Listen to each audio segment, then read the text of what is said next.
Hello, welcome to the podcast from Duendelvin. I'm Taylor, and on this podcast, we will be exploring the world of Savarion. Here we have Jeff and Kyle. Today we'll be discussing the humans.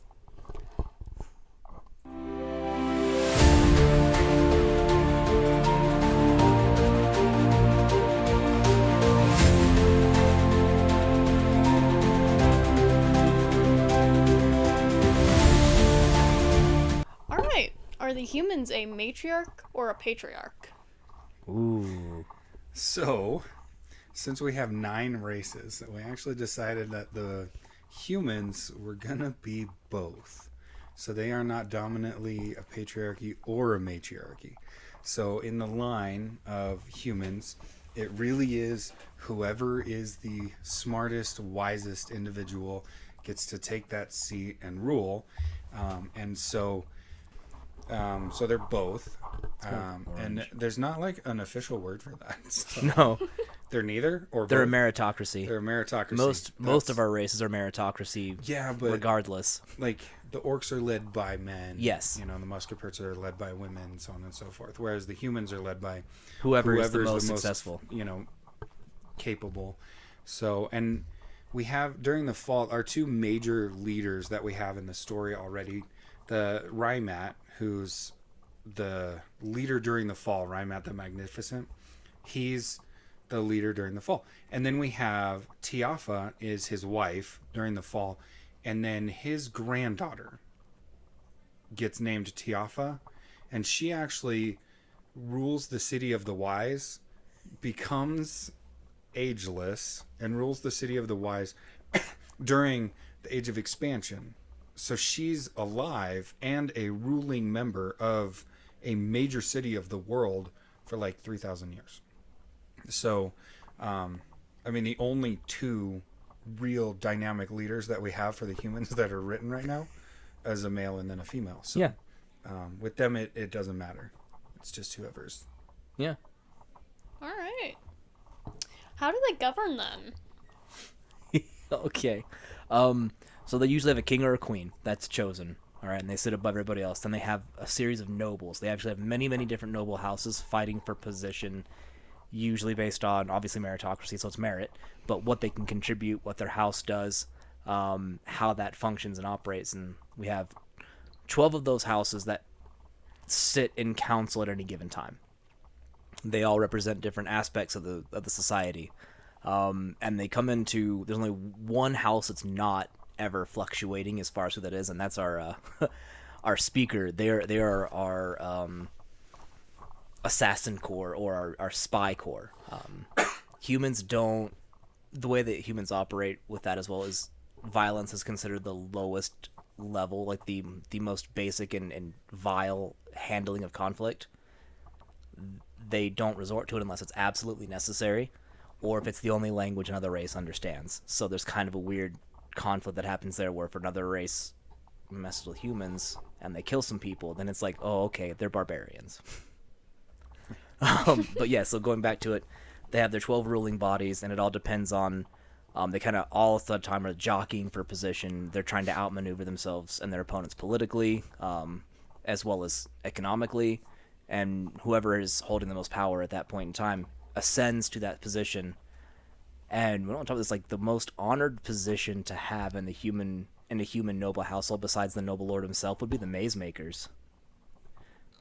So we can kind of go into this a little bit. I'm jumping around a bit. Every noble house has a unique maze designed and cultivated that you have to be able to navigate to and through in order to get to the house. So unless you're invited and they give you a map to navigate their maze, which then they have to change it after you've come through. That's like how they defend themselves, since they don't have to worry about a raid or a conflict of arms. They are literally just, if you're able to handle my maze and make it to my house, then you deserve to be there, and I'll actually hear you out. If you're not smart enough to figure it out, then you're gonna get lost, and then we'll send someone to rescue you and carry you home. Alright. But yeah, so they sit in council. The king has his advisors, and they all they hold court and take in information and govern accordingly, depending on what the situation of the world is. And that's how they rule, with a revolving seat of nobles. That's pretty cool. Including the king. Yes, he is also never guaranteed, or she, queen. Or she. Yeah. Yeah. All right. I know we talked about divine purpose of each race, so what's the human's divine purpose? So the human's divine purpose is kind of the melting pot, right? So they're the middle of the pack of the 9 races. They're the fifth of the 9 races. Middle of the pack. They're the culmination of. So when you think like one race has, this and the other race has this and they have to work together, the human would be the person who figures out how to work it all together, right? And so you would almost need a human involved in every endeavor that you have, right? And we haven't been adding them to the story as if the elves, when they created the cave mushroom and stuff like that, right? So the elves create this cave mushroom for the dwarves who need it, and they go to the caves to, put it in and stuff like that. But the marrying of the ideas of how to make it actually work in real world, you would need a human for. So you have the need, the idea and solution, and then you have the humans who figure out how to make it happen. Does that make sense? And so their divine purpose was really about cultivating and developing knowledge so that they can advance the world. Mm-hmm. And so when you look at the mazes, which is purely a mental struggle, the maze has nothing physical about it. It's not about whether or not you can fight. It's not whether or not you can run. It's about whether or not you can solve it. I mean, think an escape room, right? It has nothing to do with whether or not you're good at breaking doors open, but can you solve the puzzle, right? And so the main maze around Saluth, which is the capital of the humans, is the one that was given by the gods, right? And so humans go through that one to kind of test their skills and become greater and stronger. If you successfully accomplish that maze, something about the maze unlocks a new section of your brain as a human, and so you're capable of more. Not just as a human, but any race. Well, However. yeah. Yeah. Only one other race. Clat's the only one who ever did. So getting through the maze kind of unlocks another side of you that now you have access to more information and more. And so what Kyle was talking about with the maze makers, so if you have a house or you want to establish a great house, you have to have a maze maker. Create a maze around your house. And the maze has to be fluctuatable, so it changes and all of that kind of stuff. But it all ties into their divine purpose, because everything they do when they're going through the maze or they're interacting with each other, everything they do is about sharpening each other's minds. And so when you look at the seats of power, the 12 seats of power, right, except for number 2, which a house was chosen for that, and so they're always that race, or always that house, okay? So the king and then seat 3, 4 through 12 are all played for by the races, and you challenge each other in a battle of wits more than, there's no combat ability or anything like that, including the military advisor. It's all a battle of wits. So think the military advisor, if you want to take over that seat, you would challenge the military advisor's family for the right to do that. And so you'd step up and you would play a war game, right? So I'm not actually fighting in a war, but we're playing a war-based game. Whereas if you were the chief educator, right? If you were that seat, right, and you wanted that seat, you would challenge that family to an education, like who can give people the best education and stuff like that. So that's how the whole system is run with the humans, and that's how they walk out their divine purpose. Does that make sense? Okay. Yeah. So We're clear on that. Yeah. okay, It's good. It's a did great I explanation. over explain it? No, I think you did great, because it's definitely standing apart. I want to apologize to those out there, because we totally should have when we were on our downtime. Did not go live. Was it last Thursday? It was last Thursday. It yeah. was. I had no voice. It was gone completely. Couldn't talk. It was just done for. And so we just decided to give the voice a break. And Well, it was like the perfect storm. You got sick. Yeah. And there was like a foot of snow outside. And so Kyle couldn't get here. And so it just was a whole thing. So so we apologize, and we're back at it again, and we'll have a way figured out that if something happens, and bar me not having a voice, if the weather cuts me out, then we can still manage to go live and have a good time. we'll have Kyle's webcam on, like green screen man or something like that. So We'll figure some way to have me here. We'll do a cardboard cutout one day, and that'll just be me. it'll just be you. We'll just put your voice Fabulous. in. So, also, for those of you who are watching, we do have an announcement at the end of today's stream. So, stick around. We'll announce it before we sign off. So, all right. All right. Human all for War divine Advisors purpose? chosen over games of Savarion. I like it. No, they have a different game. We actually have a game built that the humans play on a regular basis to handle conflicts. I love the the input, Dave. Always. But no, they don't get to play Savarion to our board game to determine who's the best. Yes, it's breaking the fourth wall. They play the game of themselves. I feel like if the humans in Savarion were to build the board game like ours, the human superiority would be a little intense. Oh my goodness. It would be Just like, a little bit. Just a little unbiased. all right. All right. Sorry. Go ahead, Tim. Alrighty. Is that all for divine purpose? It is. I think so. Yeah, I think you covered it beautifully. All right. What does their home look like? Oh, so like you talked about, the capital city of Saluth, right? It's in its.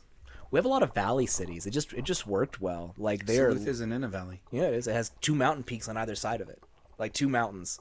They are in the mountains. It's on the mountain. It is on the mountain. It's on one side of the mountain. Yeah, though. so it's almost by the mountain, and it has this beautiful stream that comes through. They actually have terraced farming systems. So they have whole sections that are just, they have irrigation, like, oh my gosh, the Romans built them. Aqueducts. They have aqueducts that come through and carry their water through and irrigate their whole set of lands. They are able to do this, and so they have terraced farms. And then the city itself is like built on the side of the mountain on these platforms almost that come out. And so the city has 2 mountains that they're built on the side of, and walkways that carry them between one side of the mountain or the other side of the mountain. There's really no distinction as far as which is which. But what's fun is you have humans who are improving their skill sets. So you have little mazes around every single little house. So like if you want to go to a neighbor's to borrow a cup of sugar, you better put your thinking cap on, because you got to get through their little maze too. It's a lot of good time. And so it's very green.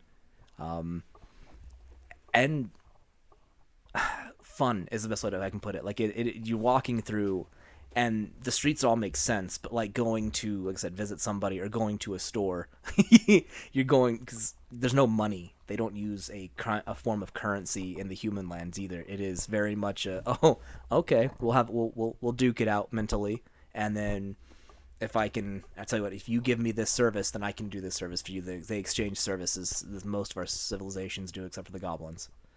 We'll have a lot of fun when we get to the goblins, because they're the only ones. I think they're next. They're purple too. I don't know. The order of this is wrong. Yeah, that's okay. If the goblins are next, we'll find out, and it'll be a good time, because they're so unique but fun. Yeah. And then they customize their homes as well. Their homes are very, very lavish.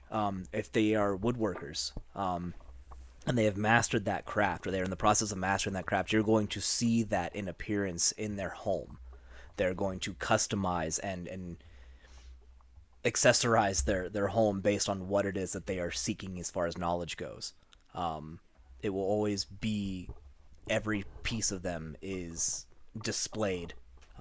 One of my favorites is when I was writing one of the human stories. I had this picture of you go in, and this gentleman who's a carver, he does woodworking. He's built an entire tapestry on the bed frame of him and his wife's bed that tells their story of how they met through wood burning, and that kind of stuff. And so you would see these immaculate, unique pieces. And yes, we just got confirmation. Goblin is next. This is going to be a good one. It's what they do. So if you were a stone mason, if you were a mason, your stonework would be unique and have pieces that stand out, because everything you do is, this is what I figured out how to do. This is my applied knowledge. This is how I've made it work. And you showcase that. Yeah. That's pretty cool. I'm glad you like it. We have a lot of fun with the humans because they're not your everyday, average, bard human type. Yeah. And we get into that next, I think, right? What's the... How do they differ from fantasy then? Yeah, Other there fantasy. it is. So I feel like when you think about a human in most fantasies, and like I go to Lord of the Rings probably is the first go-to for who I think about, like, you know, orcs and goblins and humans and elves and stuff like that. It's usually Lord of the Rings. So if you use that mentality, then humans are like the least of these, right? Of the good race. Well, but they're not good races necessarily, because the characters that he follows in the story are the good guys, but humans play both sides. Mm-hmm. But they're kind of like lesser than in most cases. Yeah. And even the humans that are the greatest of the humans have like elf blood in them, right? They're like part blood. Yeah. You have the Duendelvin race, which is better than the human race because they're half elf. Yeah. Right. And then you look at a lot of other, like, Dungeons and Dragons and Marvel and stuff like that, and humans are kind of your bard that can procreate with any race, you know, kind My of. My pheromones attract everybody. They attract everybody. But there's always this, like, this hint of they're not quite enough. Yep. I mean, Deadpool makes a joke about it in Deadpool 2. And I gotta reference this, but he's like, I just want once, or you find a human of functional idiots so I can be their Superman. It's like, because humans are always lesser than, right? And in our story, humans aren't the strongest, but humans are by far the wisest. Mm-hmm. So when you think, I need wisdom, if I was going to go seek someone out for wisdom, you would go to the humans, right? A human of your age, right, in their teens, would be able to give wisdom that was beyond the years of people who were 40, 50, 60, 70 years old of other races.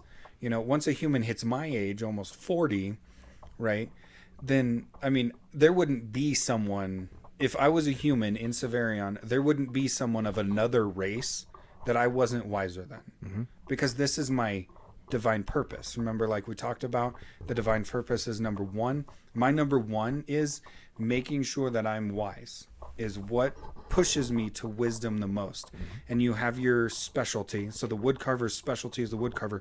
But he's going to be wise in every area. He'll just be more wise in wood carving than, you know, he would be in other areas.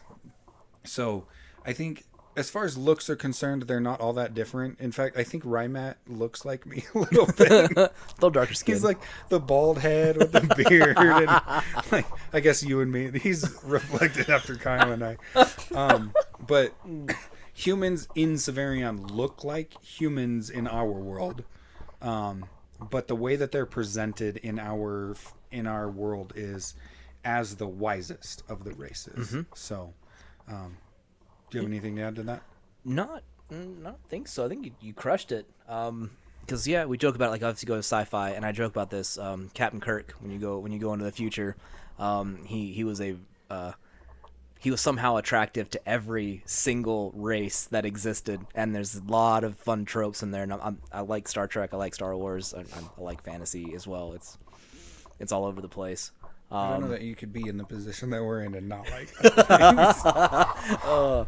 But yeah, it's fun because I don't want to take away. So goblins are actual craftsmen, and I don't want it to feel like humans are better craftsmen than goblin, and we can talk about that a little bit more with the goblins. But what the humans do is they're like, okay, hey, I have this idea. Or the goblins like, I developed this, and the humans are like, well, this is how you can apply it, and that's what it is. Yeah, that's what makes them unique. Is you would go and you would picture your wise man sitting at the top of a mountain with his long Fu Manchu beard, and you would go to seek him out, and he would give you those cryptic answers that all of a sudden you're like, oh, you're like a fortune cookie. Why does it have to be a riddle? Why can't you just tell me? Because you got to figure it out. If I just gave you the answer, you wouldn't become wise. Exactly. So they love to teach, definitely. And that's something very different. And let's say that they love to teach. They're sought after for their teaching. To have a human come to your land and show you how to do something is a huge deal. Yeah, that's them humans. Wow. All right, so So real quick, I just want to say this. I feel like the idea of the humans with the wisdom and the way that they challenge each other mentally really stems from an inner. Am I right? Okay. We go back and forth. We bounce ideas pretty, yeah. Well, Higgs. Oh my gosh, you and Higgs, yes. So when Kyle and I were in Afghanistan, there was another NCO that we served with who was on our team, and he and I would like intentionally like Challenge each other. and challenge each other and like word challenge things and just like, whoa, what did you mean by that? And it was this huge back and forth that we used to do.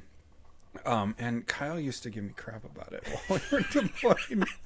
But I think that's the idea, like where the human idea came from was that mental challenge. You know, it wasn't about who was stronger. You guys had an argument, and it was an argument, like a good argument, but it was like 4 days running. Okay, we would stop, separate, go to the gym, work out. In between sets, we were all working out together. These guys are like continuing to push their idea at the other and then getting pushed back.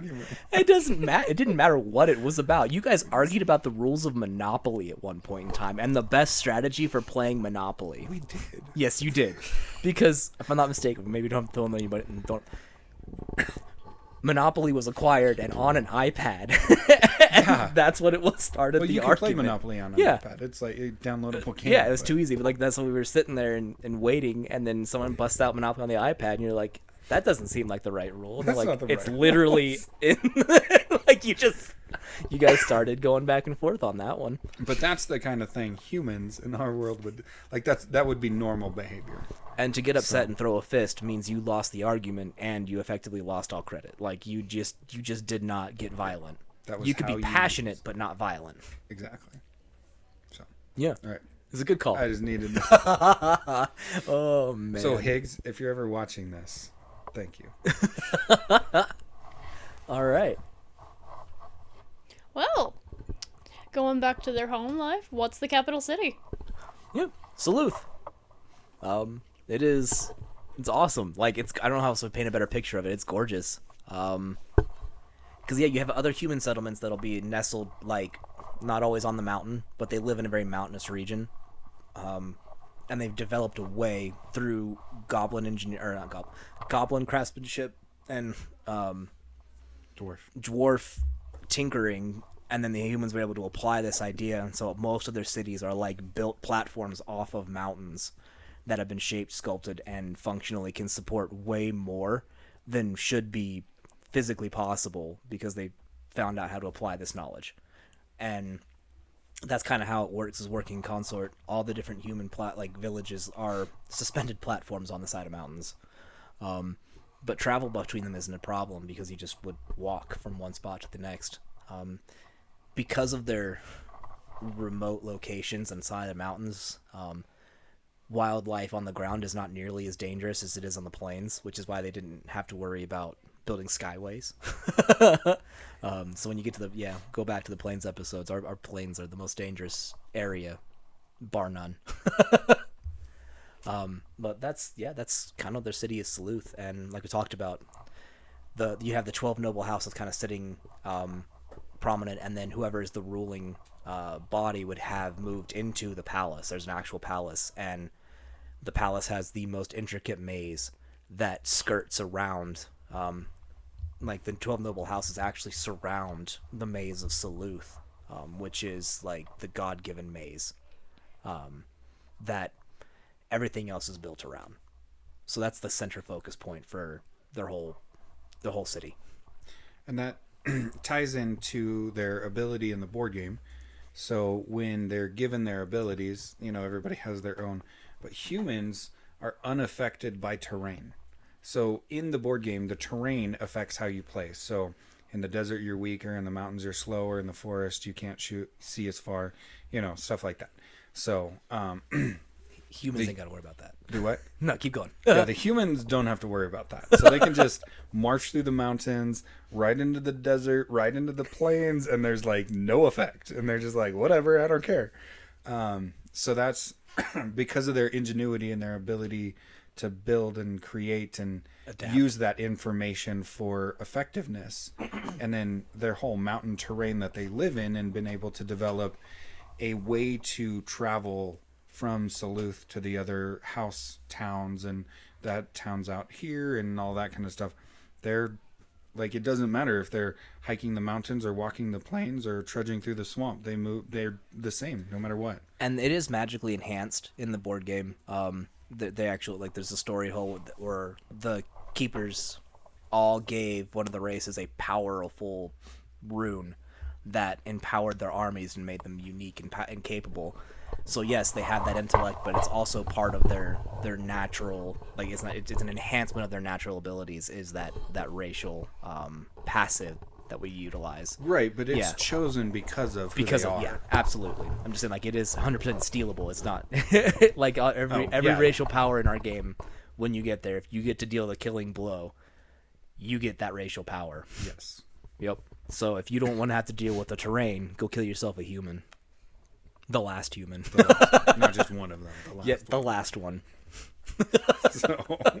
But yes, we have a great question coming from our guy in the chair here. Wanted to ask if Saluthian maze is the hardest. The God-given maze is absolutely the hardest because you can't map it. It changes based on the individual. So when you challenge the maze, it is designed to make you hallucinate a little bit. It's going to force you to face down your inner demons, your darkest fears. Without combat, you have to use intellect to overcome. It's not just navigating the maze. You are navigating your emotions as well. And that one becomes harder every time you go through it. Every time. So, like we talked about, Rymat's the only one who ever went through 3 times. I imagine his granddaughter, Tiafa, not his wife, Tiafa, could have done it as well, but it was destroyed by that point. But Rymat's the only one who made it through 3 times, and it gets progressively more difficult every time you go through it. Mm-hmm. And not like the next step up, it's exponentially harder. So you would never come into a situation where you've challenged the maze so many times that it never continues to progress you. It's going, like, it would be insane to think about challenging the maze 5-6 times in a row. It's not impossible to think that you would transcend the thought of humanity in a way that was terrifying. Yeah. But it's most all the god gifts get destroyed except for the dwarf. Kungan can't fall. It's just impossible. The city, yeah. Yeah, the city of Kungan can't die. And I think that's it. Because then Azeral, which is the swampland, heals itself, so you can't really break the swamp. Yeah, but it gets repurposed. It does. It no longer becomes the home of the Muskerpert. But those are literally the only 3 that survive the affirmation. Everything else gets ruined. And the swampland gets torn apart a little bit. So there's a main swampland area and then another area of the swampland somewhere else when the continents separate. So. All right. Any other questions, Miss Tay? Well, what is their, like, day-to-day life, like their food? Do you want to tackle that one, or do you want me to their day-to-day life? Yeah. So their day-to-day life would be a lot less like what you would think of as a typical life, where you're born and you learn how to walk, and then you go to school, and then you learn a profession, and then go do your profession, right?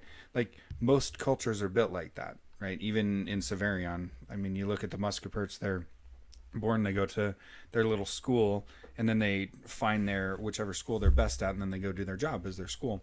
With the humans, it would like you do what you need to do to survive, food and water and that kind of stuff. And because it's neither a matriarchy or a patriarchy, both parents are actually in the home instead of out of the home. And the goal is to teach your own children. So they don't have like a school system. You don't send your kids to school. Because like if I was going to raise my children in the human society in Savarion, right? I am raising my children. I wanted to pick on you. I don't want people to think I'm not raising my children. If I was doing it in Savarion as a human, right? My wife and I would both stay home. And it would literally be our life's goal to make sure that our children were so intelligent and so well rounded mentally, and they had so much wisdom that by the time they were capable of trying to step into taking over a leadership position or maintaining a leadership position, that they could actually do that. And so I would want, let's say, so if I was in a seat of power, I would want my children to be able to step into that seat without a break, because they're so ready for it and they're so wise that they can, right? And if I wasn't in a seat of power, I would want to train them, and I would figure out what they are best at, and then I would harness that power or that mental capability so that they could challenge whoever was in that seat, right? And so, like, we don't go to school. Like, we go out, we farm, we garden, we eat, we drink, we, hang out with our friends and stuff like that. But there aren't really, like, jobs the same way that they would be in other societies. Like, we're just becoming wiser and, doing what we need to survive. And so there would be day-to-day toil, which would be seen as a way for you to kind of shut down. You kind of go into auto mode. You're gardening, but the whole time you're gardening, you are contemplating something else. You are thinking of something. You are doing mental exercises while you're doing your day-to-day chore work. And it would feel kind of like a society where there's too many chiefs, not enough Indians, right? That idea where everyone wants to be a leader. But because of the way that it operates and they have an understanding, they're like, okay, you know what? I can't overcome this man's intellect. So the best thing I can do then is to support that to make us as a group the best we possibly can be. So that you have healthy competition with the curtail that, okay, I recognize that there is nothing I can do to overcome that person's viewpoint. I can support them instead. And not everyone follows that. Obviously, you can have dissidents, you can have complications, but then even moving into the martial aspect, if you were someone who excelled at the martial skill sets, they treat it more like a dance. Like, you would go and you would practice and you would clash martially, but it was to hone your capabilities, and effectively the combat was more outsmarting your opponent, your footwork, you're getting them into, like, effectively controlling them on the battlefield was a bigger deal, like goading them to attack you versus, like, you being the aggressor, just different ways that you can play. And they advance the martial fighting capabilities as well. Because even though they don't have a love for violence and they view it as a very low standpoint, they still respect those who choose that as their profession because they are necessary to fight the barbarians. And the barbarians are the other races. And it very much would be an art form. Yes. I mean, when you think about two people sword fighting, most of what we see in the movies today are around that, right? It all looks really fancy and pretty and sword fighting and stuff like that. That would be way more human than it would be realistic in this situation. So got some good questions. There's a good comment from Dave. Go ahead and read it. It says, the day-to-day is horrifying. After solving the hedge maze of getting to your neighbors to say hi, you suddenly have to use the restroom, so you solve the maze of getting to the restroom, thinking. You've now found relief until you have to solve the puzzle box to get the TP. So luckily they're not gonna, you're not gonna have to work that hard to use the bathroom. Maybe there's that one crazy neighbor. Oh, we want to make this canon? Oh, we do. Davey, that's canon. Thank you, buddy. Welcome to the puzzle box. Oh, this is a new puzzle box. Got it. All right. That was easy. Come on, man. You better work harder, toilet man. I know, right? I don't want it to be more difficult. I don't want you to make a mess in my house. But that, like, you're right though, Yeah. Danny. That would be your day to day. I can see that. The challenge of day to day life, but it's also why their minds are so sharp. It's because that's what they do. So, I'm the toilet maker, the biggest bad guy in all of Saleuth. can I borrow your salt and pepper? I don't know. Can you? All right, what's the puzzle box? All right, I got this 42 by 42 cube. You've got to get all the colors on this side to match this side, but be different than this side. Have at it. That's it? 42? Well, I tried to do 43, but then the mechanism doesn't work. It's disappointing. I know. I'm working on it. But here you go. Solve it and you can get access to my salt and pepper. Oh, man. Yeah. So, yeah. Or it's like, here, there's 17 keys. Here's a riddle with 17 keys. Go figure it out. What do I do with these 17 keys? Bro, if I gave you the answer, it wouldn't be a riddle. Go figure it out. You wouldn't gain anything from it. Can I have like a pinch of sugar? No. You're gonna have to work for it. You gotta earn that. Or you trick them into giving it to you. That's also a possibility. True. Yeah, it depends that on would how you still want to be a play it. mental game. Uh-huh. And so, doing underhanded wordplay to convince somebody of something by lawyering it Uh-huh. would actually be considered an incredibly Skillful. skillful thing to do. Thank Yep. you.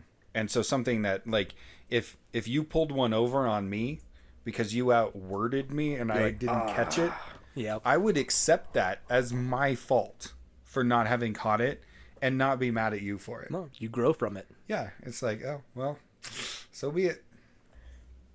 So we have a class in the role playing game because we have a question that says from our guy in the chair, Ian.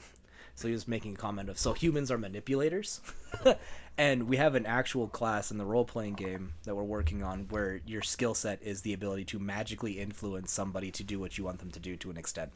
So the manipulator is a magical influence. Yes. Whereas humans would probably Not- be able to do that yeah. without it. They would not be opposed to being a manipulator, but to utilize that would be seen like cheating. I'm going to use magic to influence your mind is not the same as I'm honing my wisdom and intellect. But yes, they were like OG manipulators without the magic. Without the magic. Right on. Any other questions, Miss Tay? What do they create? Anything and everything. Humans will take the knowledge that others provide them and apply it in unique ways. So, the idea of irrigation, a concept thought up by the dwarves. The aqueducts were crafted by the goblins, and the humans were like, this is the best way we can apply it. And so they found ways to take and set up gates that it could overflow, and then actually they could tear water up an aqueduct, not just down. So they weren't limited by gravity. They found out how to take that and apply it into a more unique way. Their weapons of war, obviously goblins are our best craftsmen, but they would find ways to hone and like trick weapons, the best way I can put it. Like seeing, for those who played Bloodborne, you have weapons that can serve two different purposes. I have a hoe that's also a pickaxe that's also like multi-tools would also be something they would craft and apply. They would take these really cool concepts and it's advance them into different aspects and apply them in a more efficient manner. And it would... Go ahead. No, you got it. My brain went blank for a minute. You could very logically see in a regular, day-to-day workings of any of the other 9 races, or the other 8 races, in their inner workings and everything that they're doing, while they were all at peace with each other, they would send, like humans would go to the elf lands and learn from the elves about cultivating and stuff like that, and be able to learn from the people who it was their divine gift. Now I have that information, and now what do I go home and do with it? Mm-hmm. So your roses that were a different color, we don't have roses, but like we have roses, and you can graft them with something else and change their color. Mm-hmm. That would have been a human experiment. So humans gave lemons to the world. Sorry. Going back to that joke. Yeah. Yeah. They would be the ones who'd be like, oh, you taught me this technique. Now I'm going to take and make this fruit more efficient. I'm going to be able to make this garden not just more efficient, but also, like you said, hybrid some stuff. They would be, they would be the closest thing we had to like, oh, no, I was almost going to say flesh sculptors, but we're keeping those to the underworld. Yeah. Yeah, they're underworld specific, but they would be the ones, humans would have been the ones to figure out a crossbreed creations had it not been a hard no. That is, flesh sculpting is not a skill set that is available in the greater world. That'd be bad. It'd be seen as a perversion of the divine form that they were given. That's, my brain went there, but they, like I said, like they would do skill sets and advance those skill sets through technology and apply that technology. So if they had an idea as well, they're like, hey, I see that you've created this thing. They go to the dwarves, and the dwarves are tinkering, and they're like, hey, we built this. What do you want to do with it? And so they're the ones that really helped and help the dwarves apply their living fire cannons to defend themselves against the cultists of Vagog by taking the napalm effectively created by the Minotaur and being like, hey, yeah, great, you guys have this, you guys have that, here's how we're going to apply the two together, and then you can defend yourself with more with less people in play. So the humans always everywhere, everything has the touch of human in it as far as if it's efficient or not. So yeah, I can't think of anything else as far as crafting goes. Yeah, I don't really see them creating, like, no. they're not really the inventors. Mm-mm. So, but when things get weird and they get separated, they have to learn how to do things on their own more aggressively. But the thing about them is always efficiency. I have this many forges, this much material, I need to put this much out. I can actually maximize this output if I do this, this, and this. And people are like, oh, we can maximize the output. It's not like they're going to work themselves to death, but they're going to be like, oh, we can maximize output if we utilize this. And so they're going to do things that would also better their society and make it more efficient for them as a whole, so they have more time to do the important things, which is cultivate their mind, cultivate their children, and focus on their divine gift. So everything is efficiency and ease of purpose. Laziness through technology. Holy crap, our humans are lazy. Well, they're physically, so that they can sharpen their mind. But that they're purposefully and intentionally building things to make their life easier, to give themselves more time to practice their mind sharpening. Yeah, a lot of games would be had too. Like, if you're gonna build a game, it's gonna come out of the human shenanigans. They're the ones. I think we have their game concept as 4-people chess. Yes. That is their game, yep. And so we'll eventually release chess. that. It's speed chess, and it has unique rules, but we effectively took chess, and then we're like, okay, now there's 4 of you on a board. You have teams of 2. Or you can play chess solo. That's their game. Wait, it's Samgatu. Oh, that's right. Ian's right. It is Samgatu. It is Samgatu. That's right. Because Lost in the strategy. Woods. Yes. It's pure strategy. Lost in the Woods is their game. Yeah. I apologize. They're the ones that have a maze as their game. They have to navigate the maze, and that's actually Corbin's brainchild is Lost in the Woods. It is, yeah. And the way that game works, so we're gonna release other games. Yes. So Savarion's not the only game we're releasing. The world of Savarion has, a couple of games that we're gonna create, but there's other games that we're going to release that are inside of the world. So like the Samgatu play this game, the humans play this game, so on and so forth. We're going to release those as independent games. And the human one was, originally a brainchild of Corbin. Yes. And so what happens is you play against someone in a maze, and the tiles, you don't know what the tiles are until you step in it. And then you can only go the directions the tiles let you go. But you can change the tile that you're on's direction instead of moving, or the direction of a different tile. So you can change the path of somebody else that you're competing with in order to like disrupt the game. And so that's kind of the design. So it's like a 2-player I mean, I guess you could play it's like a 2, 3, 4 player game. Where you can disrupt other people's movements, and whoever gets to the middle of the maze first wins. And so it's really about getting to the end of the maze first. That whole is game. Yep, So, that's a good catchy, and I appreciate that. You're right, because the Samgachu game is a 4-person chess with different customizable pieces. right. Whew. That's special. Yeah, that one is hard to play. So very, very, very strategy. It'll snowball you real quick if you're not paying attention. Yeah, well, We've got some softening to do in that game a little bit, I think, as far as making it play better. yeah, that one's incredibly. And each race has a game that's associated with them. We haven't talked about this a whole lot. But we haven't developed all of the games yet. Exactly. But every race has a board game that they use to handle conflict within their society. Because killing each other is not a smart way to go about it. You're ending your population, which makes you weaker than other races. So handling dispute through a game that's relevant to your divine purpose makes the most sense. And that's what we've done. And so each race has a conflict resolution game option. And it's the Muskerperts that do a TCG, right? No, the goblins do the TCG. The goblins do the TCG. That's they right. have to manage their resources and craft the best items with a TCG function. Yep. Yep, that's right. So, yeah. So yeah. Oh yeah, the Minotaurs play alchemical chicken.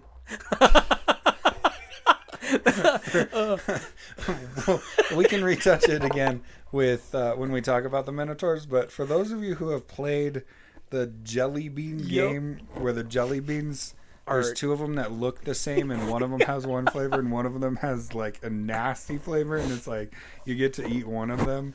It's kind of like that. The Minotaur is kind of like that, except it's like you're chemicals that you're taking. You're playing with chemicals. The development of that game is going to be difficult because it's the only drinking game in Savarion, apparently. The only drink.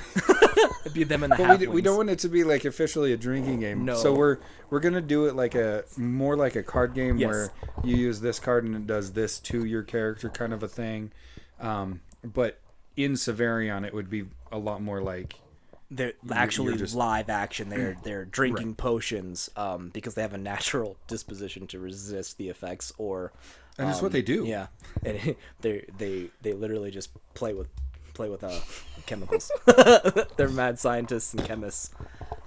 Yeah, having things explode is not uncommon in the Minotaur world either. The first and the last blow stuff up. All right. So, yeah. Any other questions, Miss Tay? Are there any notable human figures we haven't touched on? So, yes, there's a lot of human notable figures. Ian, do me a favor if you can find it. The human who was part of the 9 that defeated Vagog would be a notable human. Yes. And then the one who was part of the Keepers would also be notable. And then we didn't talk this. Rymat's family has kind of been in power for several generations, at least 3, because his grandfather achieved his position in a really unusual way because it was through conflict. There was a war with the Goblins that took place between the humans and the Goblins over mining rights. They wanted more gems because the Goblins are like, we need gems. We want to work on gems, and the humans are like, we'll get to that when we get to that. And they're like, no, we need it now. And Goblins went after it. Our humans do not have an average lifespan of humans. Our humans live 200 years plus, right? I thought it was 150. It's 150. Sorry, 150 years. Yeah. So our humans have a longer lifespan than our goblins and our halflings. So where humans can say be patient and wait, a goblin's lifespan is like 50, 60 years. They're something like that. Yeah, it's short. They're like, no, can't wait. Gotta go now. Don't have time to wait. I'll die.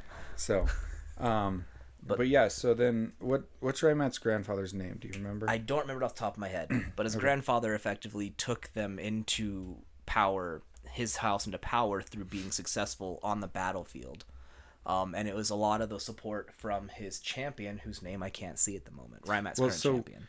So the names that we have written down right now, I guess I'll read them. I didn't know you couldn't. Sorry. So those are the key players during the fall. Yes. So that champion wouldn't have been Rymat's grandfather's champion. That No. was Rymat's champion. It was Rymat's father's champion. And Rymat's. And Rymat's champion, yes. And so that family has been in close ties with Rymat's family, and they supported each other through the war as well. Right. And so they've come up together effectively. Mm-hmm. That's what I was getting at. Oh, okay. Yeah. So Valthamos is Rymat's father. Not to be confused with, because I almost did this, with Venethos. Yep. The Comitai. Venethos is the main Comitai bad guy that gets offed by Clat. Yep. And then Clat the Godslayer. Valthamos is Rymat's father. And then Rymat becomes the leader in time for the fall. And this happens because the orcs kill him. There was a belief. Actually, the Horakai. Yeah, the Horakai killed that Rymat's did father it, and but, staged it as the orcs who had done it. Right, which is why Rymat reacts to Clat the way that he does in such anger, because Clat was supposed to be his friend, and now Clat's responsible for killing his father. And it made So sense that's how because the humans and the orcs had a really strong relationship, and so the humans also allowed Clat to take on the maze, which kind of gives them an idea of, okay, these are actually less barbaric than we thought. They kind of make sense to the humans that orcs would be the ones who would sneak through the maze and kill the king because no one else was smart enough to do it. Right. Except, of course, Horakai can fly, so... What so maze? They cheated. But, yeah. So that's why Rymat takes over when he does. Yes. And so Calhad is the champion, his That's champion. right. And then Tiafa's his wife. Yes. We've covered that. And his granddaughter. Kalen is the civic advisor. And then Azar is the military advisor. Belind is the speaker, so the number 2 position. When we talk about the House of Speakers, they're a cool house. We can get in more of them, but keep going, sorry. Yeah. Ariandra is their chief educator. So Ariandra would have been the one that actually taught Rymat. Mm-hmm. So she would have been, because the king and the queen, Valthamos and his mom, which we don't have a name for the mom yet, but when Rymat was coming up through, they would have had a third person participating in Rymat's education. And so Ariandra would have been, she was the chief educator of the whole nation. And so she would have also participated in Rymat's education. So he got direct from mom, dad, and her. Yep. So could have had something to do with it, but and then is that a W? That is an M. Malagios. Malagios, the chief engineer, and Sonara, the ambassador. So those are the key players during the fall. Sonara or Senahar? I think it's Senahar. Senahar? Yeah. Oh, yeah. Senahar, yeah. Is the ambassador. And then we have Druid. Going back in time now. Going back in time. So the ones that fought against Vagog and put Vagog into prison with Parblcon's weapons was Druid, and he used a bow during that period of time. And then Latrius, the shifter of land. He's our earth mage. He was, an earth mage, would have been one of the keepers. So, what a terrifying thing to give a human, is the ability to manipulate earth. Right.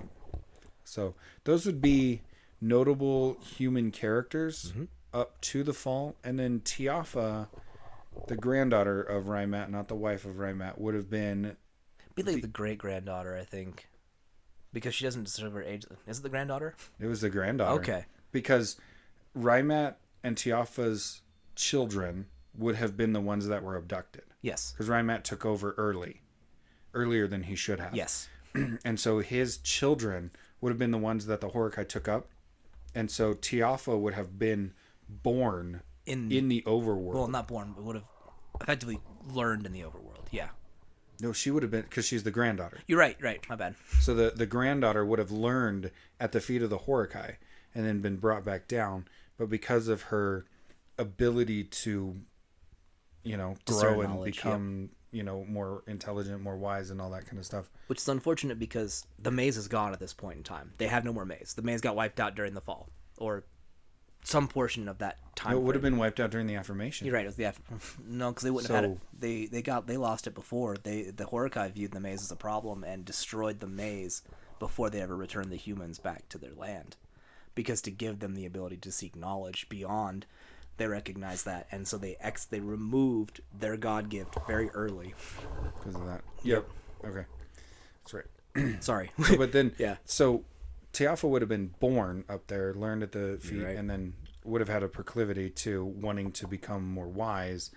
And then when Ayala spilled the beans, Dirtbag! she figured it out how to become ageless, and then went and found the city. temple that was destroyed, that the Horakai destroyed. So the Keeper's temple that the Horakai destroyed after Nargoth's death, she went and found, resurrected that city, built this giant wall around it, called it the City of the Wise, and then ruled it the entire age of expansion. Up until Duendelvin took over. Till Duendelvin took over, yep. That's During when the she Age of the Godless. Yep. That's when she would have stepped down and been like, you know what? I'm tired. I've done this for a long time. On top of that, bruh, you've been around longer than I have. Like, you should be in this seat. You're the only one who's been around longer than I have. So. You were there at the creation of the Horakai. Whew. Yeah, so those are our notable humans. As of right now. It's right now, yeah. Because, like, No. who do we miss? Mikkel. The one who instigates the Age of the Godless. That's right. Oh my gosh, human. Mikkel. Oh, the one who figured out that if I take corruption magic and infuse it into these god magic weapons, that I'm going to cause a cataclysmic explosion and it's going to push everything out of the world that doesn't belong here. And it did. And it did. He did exactly what it needed to do. He made the power play the sacrifice play, and brought about the Age of the Godless, which also, right. in turn, kind of ruined the ability to go to the afterlife and all sorts of awful things. Way to go, Mikkel. Way to go. If you're watching, You know you who know it what is. you did. You know what you did. and we appreciate you for it.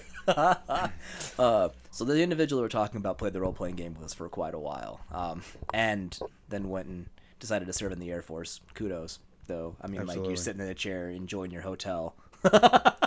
Just messing. Lovely messing.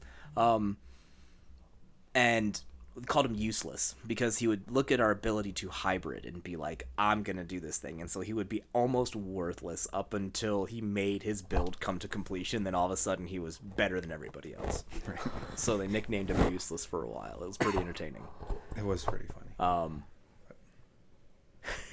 We don't know if he is or not. I hope he is. We have to I get a hope hold he of is. him. That would be cool if he was watching. And if he gets a chance to come back and watch this video, that's, yeah, way to go, Mikhail. We had a lot of players. We'll have to do kind of a sit down and kind of go over, because we have Beorn Manchuer, who's a notable Minotaur that happens during the Age of Expansion. But he's a Minotaur. We haven't covered the Exactly, Minotaurs so we'll have to yet. cover him. We also have one of our Lorithian Guard members who played pretty aggressively and helped develop the Lorithian Guard, and that's Brian's character during that time frame. Helps Yep. really flesh them out. And we'll talk And then about... never got to get the glory for it. Nope. Definitely shout out to Brian and That was a human too. Yep. What was his name? Oh, what was his character's It's Hebrew. It's knowing it's a very Hebrew name, and I'm trying to remember. I can't remember. But at any rate, yeah, that character was a shadow walker Yep. and would pull himself out of a body and put himself in a new body, and that was considered a no-no. And so he helped establish the Lorithian Guard, Yep. which protected the natural world from the underworld, and then was never allowed to have credit for it because of what he did to accomplish it. Nope, we know about your evil. We We know appreciate what you your did. time, but you know what you did. Right. So, You just lucky we don't put you in prison. yeah. And I think what's happened, because we used the very first time we played through the board game as the series of events for the story, we're using, as we're trialing the role-playing game, we're using stories in the role-playing game to put in canon as the real story. Absolutely. So, It's appreciated because So, it's yeah. a lot of fun. and eventually someday when we get to it, those campaigns will be available to be played. Well, hello, Ludene. Oh no, it's the French man. Bonjour. Bonjour. Bonjour. Bonjour. That's the only French word I know. So. And baguette. Oui, oui, Oh, I do baguette. know baguette. So, But But yeah, I think most notable humans have made a major play throughout history.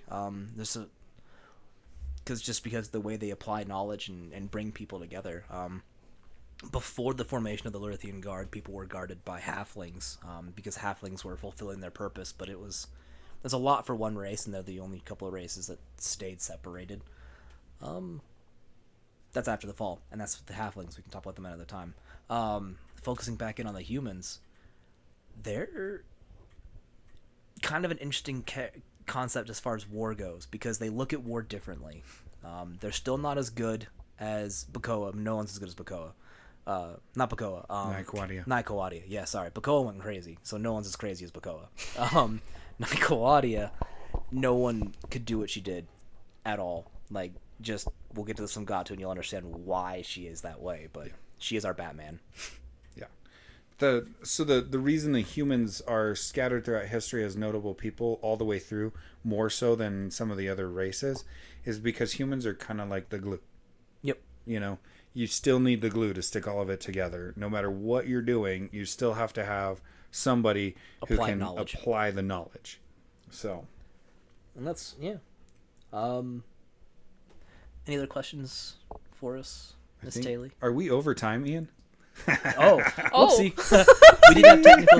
We had technical difficulties, so we kind of paused things. I think we're fair with that. Mm-hmm. Yeah. So I do want to say, okay, so we'll be back on Thursday. We're actually going to be back on Thursday. Yes. With the Goblins. I'm We'll be so talking excited. about the Goblins. 1 o'clock Mountain Standard Time. I don't know what happened today. Apologize for that. We'll solve it. So, for those of you who stuck around and are listening, we officially have a launch date for Kickstarter. Yes! We will be launching March 4th at 11 p.m. Mountain Standard Time. Okay? March 4. March 4th. Mark it in your calendars. Keep it up. This year. This March on the 4th, we are launching the Kickstarter. Yes. I don't know how to say that I'm more excited than I am right now. But we literally, so Ian's going to be on one of our podcasts. Yes. We're going to show his face one of these days. He just is the only one that knows how to do all the camera stuff. So he's going to have to teach somebody so that he can come and sit in that seat and do it one time. We are going to have him. But my wife was pregnant with Ian when this idea was born. The idea of Savarion was born when he was not even born yet. So we're talking 16 years in the making, and we have a launch date. Kickstarter gave us the approval to go, and we're gonna, between now and then, for those of you who are supporting us, which I hope if you're on this podcast you are, subscribe, and share.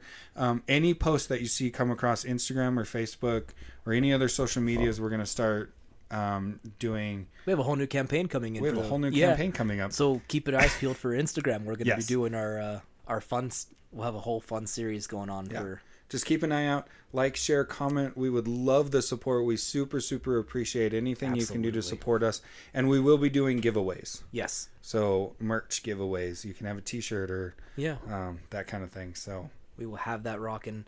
And then, don't forget to reach out for a minute. I think we talked about giving the hoodies are still quietly available if you want to reach out to us through the comments. We'll figure out a way to get hoodie that or payment t-shirt or whatever. Yeah, just send Kyle or myself a text or hit us up in the comments. Send a comment and we'll get back to you. Yep, we'll get it to you. Yeah. So. Heck yeah! All right, guys. Well, thanks for popping in. Thanks for the questions, and Davey, thanks for building more canon for our humans. Always appreciate it. All right, we will talk to you guys later. Bye.